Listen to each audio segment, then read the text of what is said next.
What is up, guys? Deepstone Cactus here. Thank you so much for stopping by, and today we are going to be shining a light on the brand new Deepstone Crypt raid weapons just added to Destiny 2 with Beyond Light.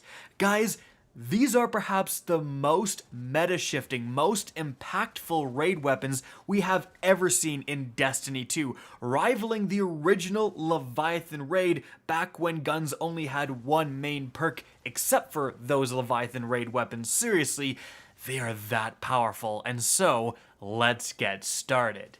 So first things first, if you guys want these weapons for yourselves, check out my complete raid guide for dummies showcasing every single mechanic of every single encounter, explained so that everyone can understand. Seriously, the raid is less challenging than you think if you go in with the knowledge of the mechanics, especially nowadays that we have Warmind cells and Charge with Light builds. You are a lot more powerful. So with that in mind, let's talk about what makes these raid guns special. I'm not going to be focusing on any single one today, but rather talking about how all of them are just all so desirable. Now, not only do they have great stats overall, like I don't think any of these raid weapons are lacking in the stats department. They all are pushing the boundaries of what is possible for their respective archetypes. But mainly the attraction is the fact that they come with all new, never before seen, and totally exclusive to them weapon perks. For example, there's Recombination. Elemental Final Blows increase the damage of this weapon's next shot. And this is a slug shotgun here. As you can see, if I was to go on a tear with the Sunshot, for example, I can one-shot body someone with this slug. And yeah, that can definitely make for a dirty PvP combination. There's another perk I've gotten for the hand cannon where kills on rank and file red bar enemies increase the damage against more powerful enemies. That sounds pretty good as well. But absolutely, the perk that is just turning the meta, especially the PvE meta, on its head is this perk here. Reconstruction. This weapon slowly reloads itself over time up to double capacity. And I have it here on the Secession Raid Sniper Rifle. It's an aggressive frame, which is the highest damage archetype, normally comes with 3 rounds in a mag, but I was lucky enough to get extended mag, which that combined with a backup mag mod will give it 5 rounds in the magazine. That's the maximum normal capacity, but you can see when I load in to an area, I just start going up 6 rounds. 7 rounds. Eventually, this thing, even when the weapon is out, goes to 10 rounds in a magazine. 10 rounds. Now, for this archetype, that is already surpassing the absolute maximum, because previously, if you got that combination, extended or appended, plus backup mag, you'd have 5 rounds, and then with the Trophy Hunter, for example, you can have triple tap, which means 7 rounds total output. This is at 10. That's 3 rounds more than the absolute most possible that we've ever seen with this archetype. So that is absolutely bonkers when it comes to damage output. I mean, what are you looking for all the time in terms of DPS? It's stuff to reduce your reload as much as possible, or trying to get as much in the magazine as possible so you don't have to stop damaging to be reloading. And this just gives you such an advantage over any of that stuff. You don't have to hit multiple headshots in order to get more rounds via triple tap or 4th times the charm. You just automatically get 10 rounds. If you miss a round, you won't be totally screwed like you sometimes are with those type of perks. And if that wasn't insane enough, if that wasn't incredible enough, it actually also acts as an auto-loading holster. You can see in this gameplay, I put away the sniper at like 5-ish rounds. I use the SMG for a bit. The next time I take out my sniper, 10 rounds. Like, are you serious right now? Like, that is so much better than anything else we have in terms of relatable perks.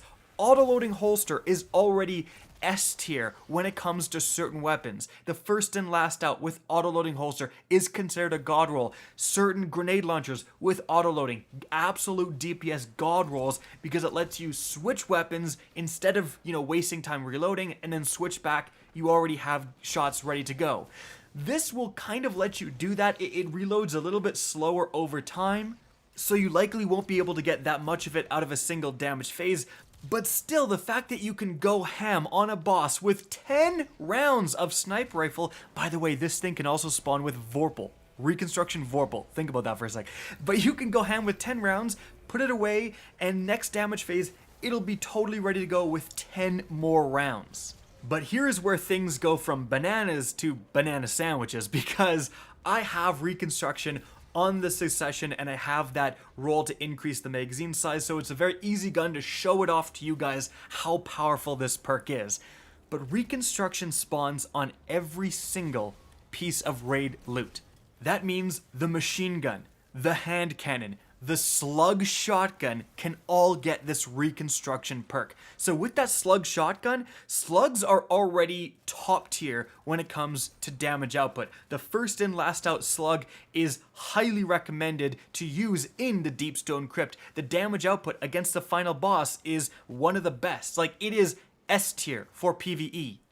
The new raid slug shotgun can get 14 rounds in a magazine. Like, are you serious? That is absolutely incredible. That is so much more than anything we've ever seen in terms of these type of weapons in Destiny 2. Guys, the hand cannon. The hand cannon can get 17 rounds normally with extended mag, throw on backup mag, and you're looking at a hand cannon with 36 rounds in the magazine with Reconstruction.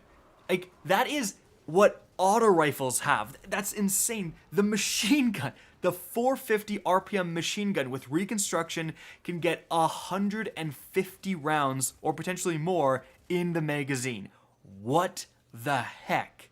And so these new raid weapons, especially with the Reconstruction perk, are just throwing the DPS rulebook out of the window. Like, everything we've currently thought of in terms of good perks and auto-loading and trying to increase the magazine, all that stuff is just totally out of date now, because we're talking about slug shotties with 14 rounds in the magazine. We're talking about snipers with Vorpal with 10 rounds. Like, this is completely groundbreaking, and these are, again, some of the best weapons we have ever seen, and this is great. I am super excited for this because it means that raid weapons are finally exciting, viable, and different. I mean, if you went into Garden of Salvation, there wasn't really anything different when it came to those raid weapons. They were just good legendary weapons, but these are a class of their own. The best part is that the raid is more farmable than it's ever been. Take a look at what happens when you beat the raid. You actually get access to a special chest where you can use your spoils of war that you've been getting as you've been playing through the raid, and you can buy certain weapons. So hey, you want a god roll shotgun? You can buy it over and over and over again until you get it, and that completely eliminates getting screwed by RNG, right? You don't get the slug shotgun over and over again. No, you can now, once you just have to get it once to kind of unlock the feature to buy it, but you can now target farm raid weapons, and that is going to really help people actually get the rolls they want to get. And so guys, that's it for this little expose on just how powerful the raid weapons are. I'm still farming, I'm still trying to get those other god rolls, and I'll be making more content when I do on specific weaponry and what to look for. But yeah, get into that raid, you don't know what you're missing. Guys, that's it for the video. I hope you enjoyed, found this informative, and if you did, please remember to help me out by simply rating and especially sharing this video. If you guys want to see more Destiny 2 content similar to this, don't be afraid to slap that subscribe button. If you want to get in touch with me and keep up to date with the latest channel activity, the best way is to follow me on Twitter at RickCacus. That's linked in the description down below. Again, I hope you enjoyed the video, and as always, have a good day.